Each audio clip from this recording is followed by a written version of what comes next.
The California judge who offered or handed down a lenient sentence to Brock Turner after he was convicted of sexually assaulting a woman has been recalled. This is great news. It's Judge Persky.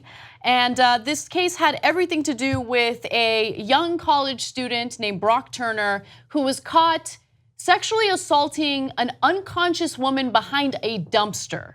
Now, he was incredibly drunk, but keep in mind that this is the first California judge recalled in nearly 90 years. So people were very upset about this case. They were very upset about the sentence. Santa Clara County Superior Court Judge Persky sentenced Brock Turner to 6 months in prison, only 3 of which Turner ultimately served.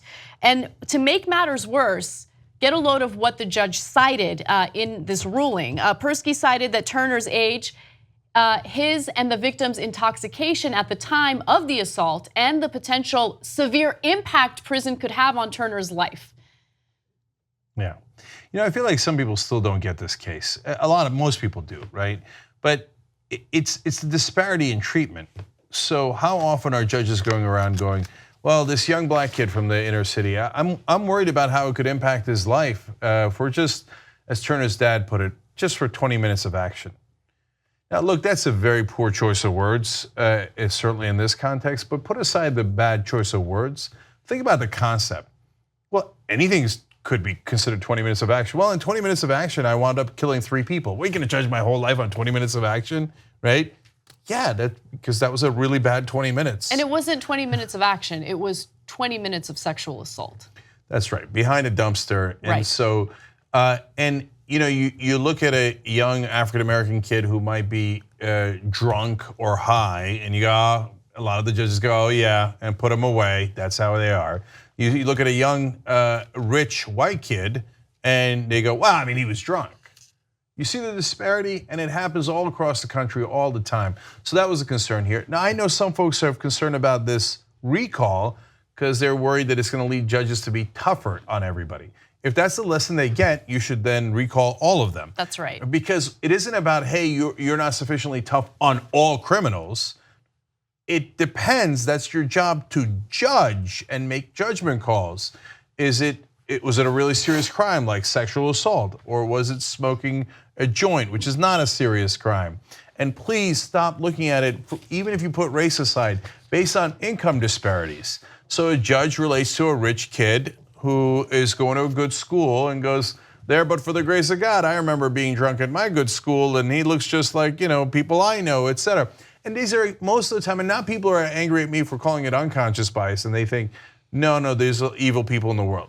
I don't know that this judge is evil, and I don't know that he thought, yes, I will get the white kid off. No, it's unconscious bias. He thinks that, I know kids that look like that. He doesn't even necessarily consciously think that. I think it's, first of all, impossible to be able to tell, right? We don't know him personally, it's impossible to tell, but I do feel that there is a mix of those who have unconscious bias and those who know they have these biases, and now in the Trump era feel emboldened to openly share what those biases are.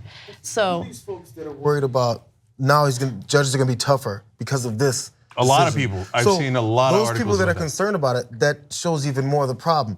This is based off of a guy who should have been sentenced way more than he was. So you think that people like this shouldn't be sentenced because of who they are? That's a problem. That means you only think these people matter, and the other folks that don't look like you don't matter. That's a problem with the judicial system. You're supporting a corrupt and uneven foundation to the judicial system. So why do you only think about it yourself? Oh, so it's gonna be too tough on people. The only people that matter to you apparently are people like this guy. No, I hear you, JR, but I think that some good people might be thinking, well, they will misinterpret this and say, oh yeah, we'll be even tougher on criminals, and then get tougher on African Americans, and again, poor people that they don't have empathy for.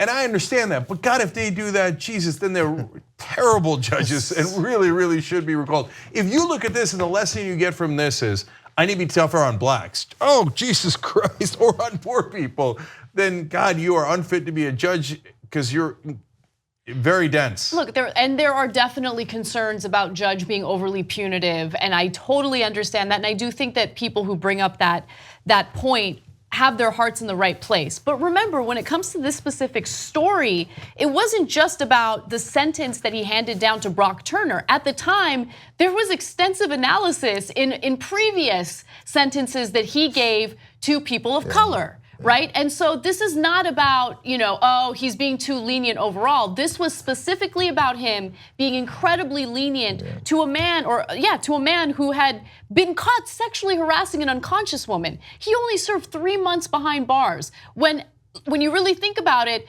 countless people have spent way more time behind bars for nonviolent drug offenses. So this had everything to do with that, not about him being too punitive overall or too lenient overall.